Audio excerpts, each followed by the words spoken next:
Students are the best part of the JET program and certainly the best part of teaching. They are my main reason to stay in Japan. When I arrived back from Canada and stumbled like a sleep-deprived and caffeinated zombie into school, students shouted good morning, hello, and long time no see. Their faces lit up and beamed when they saw me. They smiled. They were genuinely happy to see me again. That felt good. It felt like I was somewhere I belonged, doing the work I should be doing. This year, I've been enjoying some of the best English classes I've experienced in my ALT career. For the most part, students feel safe contributing in the classroom, especially in the first grade. They will explode if they don't shout out the answer immediately.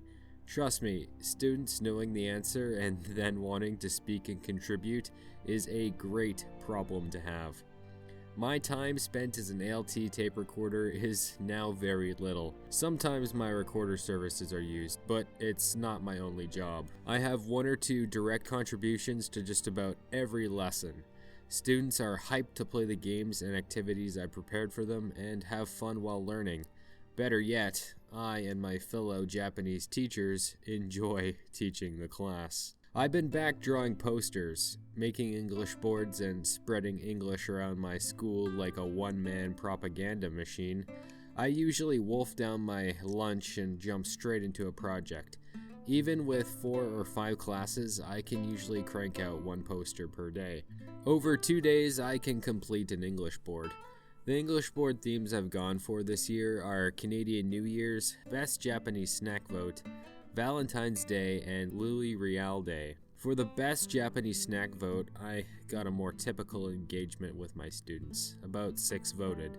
It never hurts to try with interactive material. You never know what might take off. In large part, my English board and artwork might be unnoticed by students and faculty. But even if a poster catches someone's eye for a moment, I can brainwash them.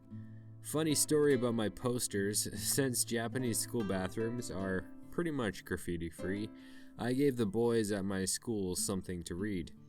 They will forever be subjected to my English posters when they go to wash their hands.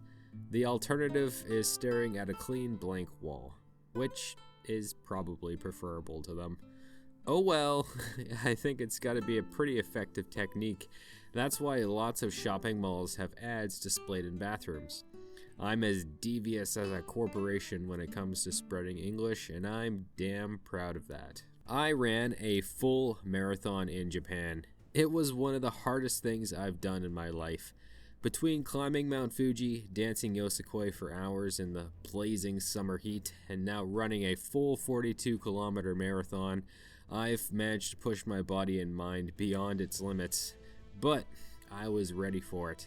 I trained like the devil for 6 months, running, biking, lifting weights, and disciplining my sleep and diet.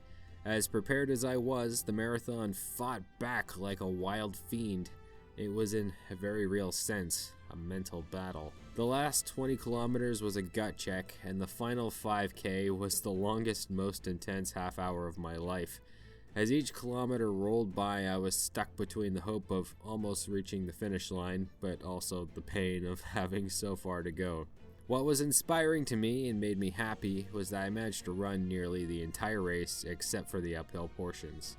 That last 10 kilometers, so many people began walking. I probably ran past 400 or 500 people who walked to the finish line, and trust me, I wanted so dearly to join and walk with them. One guy actually wore a t-shirt that said, "Mama said don't walk to the finish line," which I found quite ironic because he was walking. But unlike him, I did not stop. I kept running. And truth be told, as painful as it was to run, it actually hurt less than walking at that time. I ran with my crazy friend and enjoyed her company. They say misery loves company, and that's certainly true. There's something about suffering together that builds a friendship. We were able to encourage each other through some of the darkness and difficulty of the marathon. In the end, we pushed through and finished together. I'm proud of the both of us for making it and the effort we both gave. When I crossed the finish line, I cried a little. Just a little though. Partly because I was so happy and so proud of myself for pushing so hard and so far and for going the distance. and partly because I was in an immense amount of pain. That night when I got home, sunburnt to a crisp, legs, back, and shoulders aching, my chest bloodied and sore, I enjoyed a feast of Lawson pasta, ice cream, and a hot bath. The meal didn't do a whole lot to relieve the pain, but it didn't matter. I felt so accomplished, and that sense of pride was my painkiller.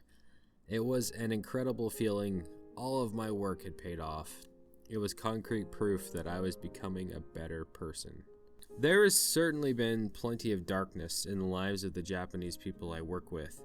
Teachers have lost pets, gotten into car accidents, and one teacher even recently passed away in a tragic accident. Not every day in Japan brings fair challenges. Life has a way of being cruel and merciless and punching below the belt. I'm fighting to be a light, and I go to war every day. So, to help alleviate some of that darkness, here are some funny school stories I've been saving up.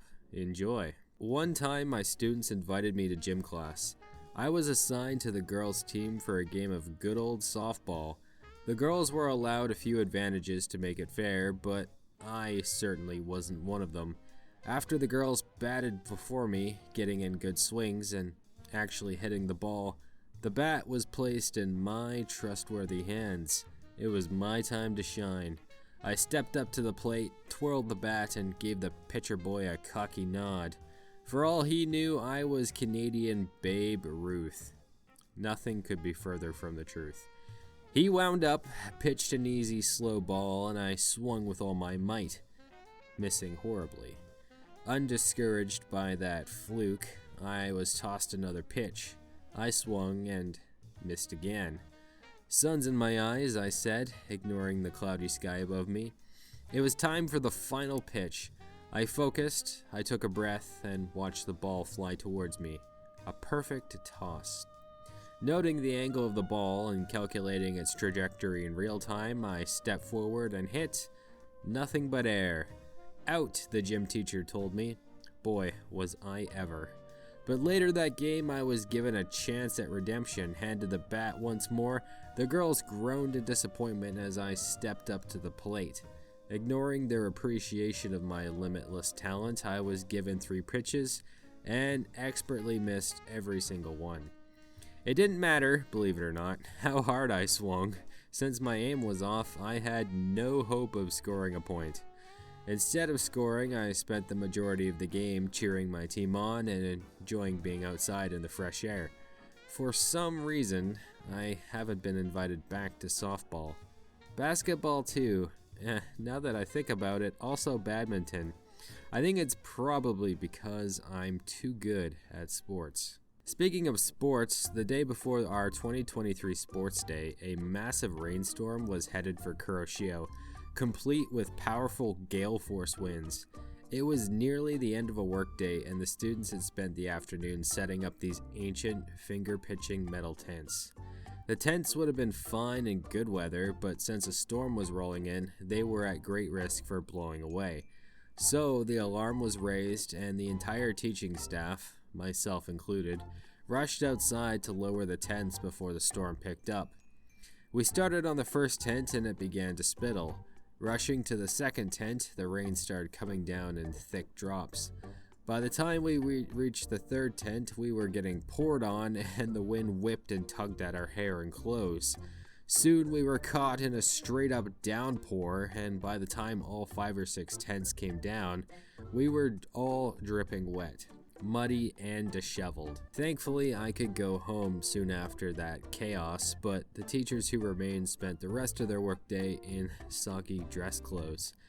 However, for our efforts, Sports Day was saved. There was one time during class where 2 grade 3 students of mine were having a full-on English conversation.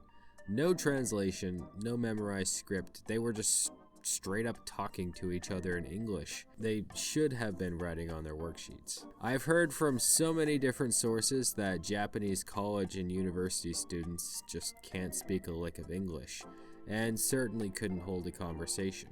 And here were 2 15-year-olds talking to each other like they were native speakers.